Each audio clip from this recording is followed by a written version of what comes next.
Chapter 2 Escape to Sydney.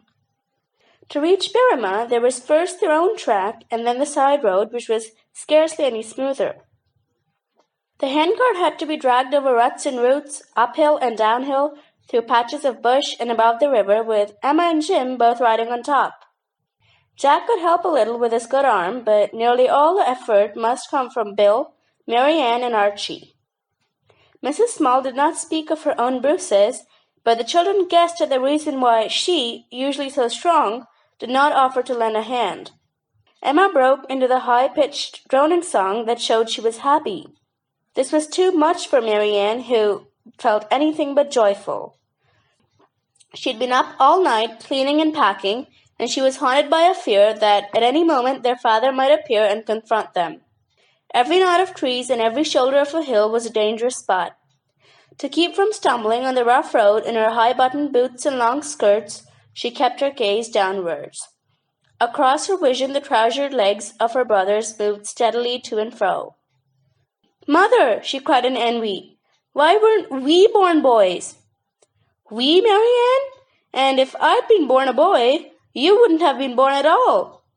Then we should all wear trousers, like the Japanese." "Chinese," said Mrs. Small. "How could you wear trousers?" scoffed Jack. "You'd be worse than the blacks." Archie and Bill laughed at this, for the Aborigine women were scarcely anything at all. As for their babies, they were quite naked as they peeped over their mother's shoulders to watch the Small family go by. Two of their men had gone to help Stephen Small with the cattle, and now here was a curious thing. The white woman and all her children going walkabout. But they asked no questions, and nobody stopped to explain. Tears welled up in Mary Ann's eyes. She was weary and frightened, but more than that, she was ignorant.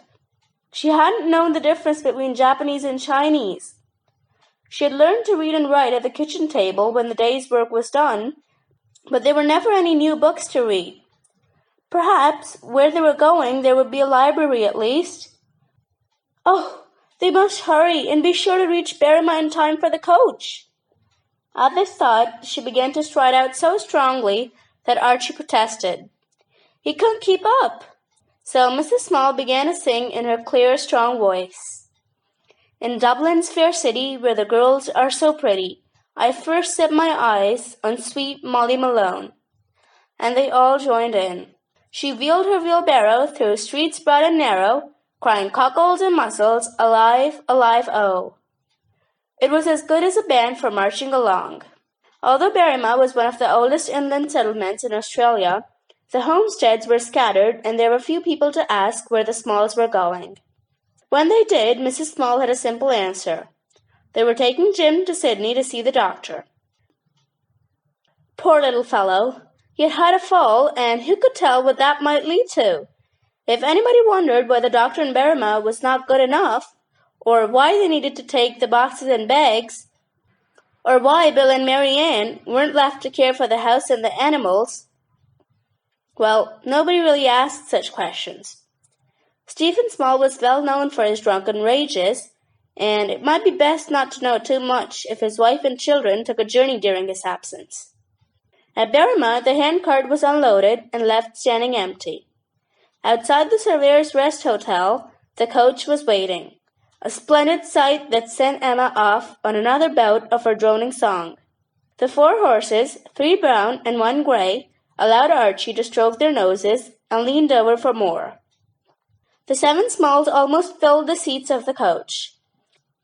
The other places were taken by a gentleman in a top hat and gloves, and a lady in a blue silk dress and paisley shawl, too fine to speak to this farm woman with work-worn hands, or her daughter in a bonnet completely out of fashion.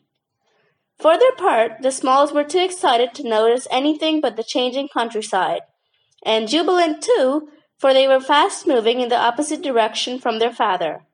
In truth, every jolt of the iron wheels against the stones of the road sent spasms of pain through the sore bodies of Jack and his mother, although Jim, with his eyes closed, did not seem to wake sufficiently to feel anything. But physical pain was not enough to dampen the excitement of the journey. Mary Ann called out with joy whenever she recognized a scene she remembered from the outcoming journey. 10 years before, after sailing from England. There were forests and townships and still more forests until they came through Parramatta and its steep cutting and onto a hill with the great city spread out before them and the shining blue harbour. Even Mary Ann was silent at the size of it all. Many ships lay at the wharves, or rode at anchor, or sailed towards the open sea. Tier upon tier the buildings rose up the hills, from tiny cottages to two-storied mansions with tower windows, inns and auction rooms and banks and merchants' offices, built of stone or brick, churches with tall spires, shops with windows filled with goods, not jumbled all together as in the Berrima store, but each displaying its own speciality of elegant clothes or saddles and harness, or tools or jewelry or toys. When the coach stopped at last, a window directly opposite was set out with little dishes of gold, coarse and fine and scaly, and nuggets as big as Emma's fingers. A notice declared that gold would be bought at the best prices. Diggers went in and out looking very fine in their town suits of serge, their leather belts and slouched hats, and the gold watch chains across their waistcoats. Bill couldn't help staring. "Mother, the gold fields! Look, that's where they get their fortunes. That's where the money is." Busy gathering her boxes and bags together, Mrs. Small paused as a tall bearded man strode by. "He'll be pawning that watch chain and the watch too, I shouldn't wonder, before the year's out." "Easy come, easy go. That's the way of the diggings, Bill. They say if you strike it lucky, you make £100 in a day. And what if you strike it unlucky and lose the shirt off your back?" "I'd start digging somewhere else." "No, Bill. A gold field's a place where you plunder the ground and move on. What we want is a home, a real home, a place to put my foot down." "I'll bet you don't know where to find it," teased Jack. "Somewhere there's a corner made specially for us." "I wish it could be here," said Mary Ann. A cabriolet with a smart driver wearing kid gloves had just drawn up, and into this stepped the lady and the gentleman who had travelled in the coach. It set off down the road at a pace that made the coach look old and clumsy, which, in fact, it was. A still grander carriage swept by in the other direction. There was a glimpse of a fashionable lady and her daughters, and riding on the back was a footman in braided jacket and silk stockings, and Mary Ann stood there in her plain grey dress and her out-of-date bonnet. "If only we could live in Sydney," she thought, "but Father would surely find us in the end." Mrs. Small made arrangements for the boxes to be kept until called for, and helped Jim to ride pick-a-back with Bill. She shook her head when Bill asked if they could take a cab instead, and Jack, sore as he was, agreed with her that it was safest to walk. "Father might trace us by the cab. We'd be caught like rats in a hole." "Is there somewhere for us to go?" whispered Archie, troubled. "Yes, Archie," said Mrs. Small. "I'll tell you now. We have a secret friend." "Secret? Does she know about you?" "Yes. She was my friend at school in London. That's who the eggs are for. But Father doesn't know I was sending money, little by little, to be saved until there should be enough for us to come." "It's all been planned," cried Bill, disappointed because he thought it was his idea first, this running away. "But we won't be staying?" asked Jack. "First we'll go to our secret friend, then I'll take Jim to a doctor, for I think he's very sick.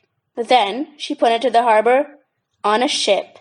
"To Victoria!" Bill said eagerly. "No, Bill, not those goldfields either." Bill went quiet. His mother would never go to the goldfields, but the time would come when she couldn't stop him from going, he told himself. Emma began to sing, "A ship! A ship! A ship!" "Will we go back to England?" asked Mary Ann.